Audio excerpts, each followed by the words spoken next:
All right, today we're going to dive into one of the absolute most critical concepts in all of trading, liquidity.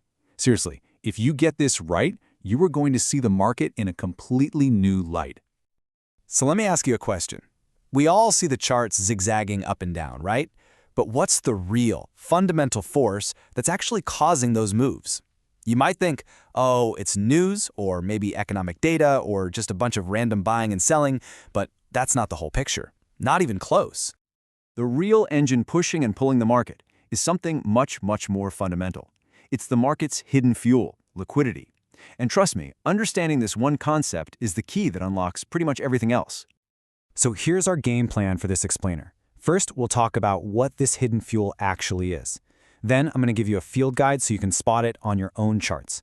We'll cover the pro lingo, the shorthand for talking about it, and then I'm going to give you a mission to turn all this knowledge into a real skill.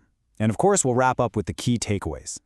First up, the market's hidden fuel. And look, we're starting here because I have to be absolutely clear about this. This isn't just some nice-to-know idea. It is the entire foundation for how you frame your trades. Let me put it this way. You literally cannot build a high-probability trade idea without understanding liquidity. It's the thing that points to the most precise spots to get in and the most precise spots to get out. You can think of it like a map that shows you where the market is most likely going to go next. Okay, so if we're going to use this map, we first have to get our definition straight. Because there's a huge difference between the textbook meaning of liquidity and what it really means for us, as traders staring at a chart. And this slide right here shows the crucial contrast. You know, in an economics class, liquidity is all about how fast you can sell something, like a house, for cash. But for a trader, for us, it's way simpler. It's just the collection of buy orders and sell orders that are sitting there waiting to be filled. That's it. That's the whole definition. And this quote just nails it perfectly. For now, forget everything else you've heard. When you hear the word liquidity in a trading context, I want you to think of one thing and one thing only: pools of buy and sell orders. That is the most important thing to remember. Okay, now for the fun part, the practical stuff. If liquidity is just a bunch of orders, the big question is, where do we find them? This section is your field guide. We're going to go hunting for the most common patterns where these orders love to pile up. First up is one of the most common and most powerful patterns you will ever see on a chart, what we call equal highs and equal lows.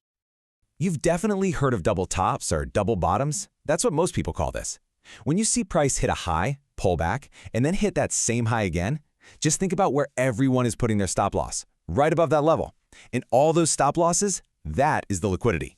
See, big institutions need to fill massive orders, and to do that, they need someone on the other side. Those clustered stop losses create a giant pool of orders, making these levels an absolute magnet for price.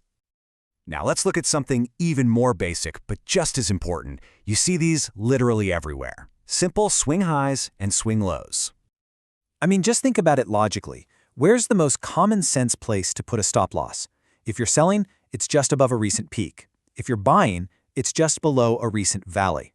This means that every single clear A-shape high and every single V-shape low on your chart is its own little pocket of orders, its own pocket of liquidity. And finally, let's talk about a slightly more complex form that once you see it, you will see everywhere. This is trendline liquidity.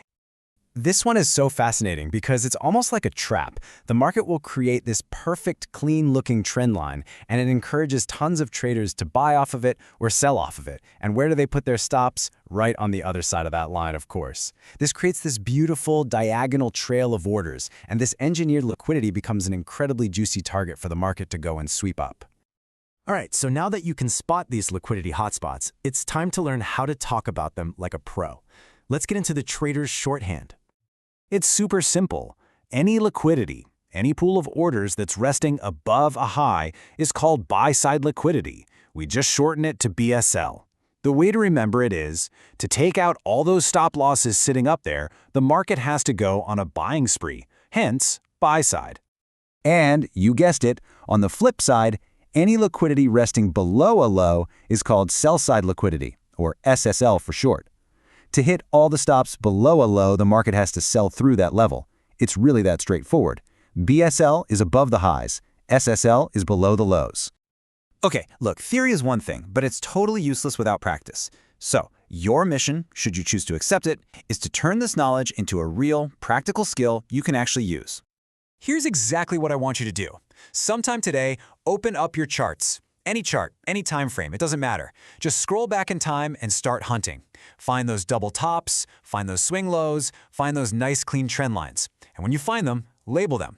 Mark the pools above the highs as BSL and the pools below the lows as SSL. I'm telling you, this practice is everything.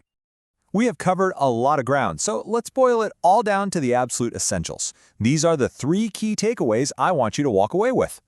First, the definition. Don't overcomplicate it. Liquidity is just orders.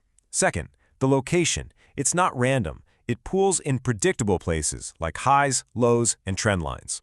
And third, the lingo. Start speaking the language. BSL above highs, SSL below lows.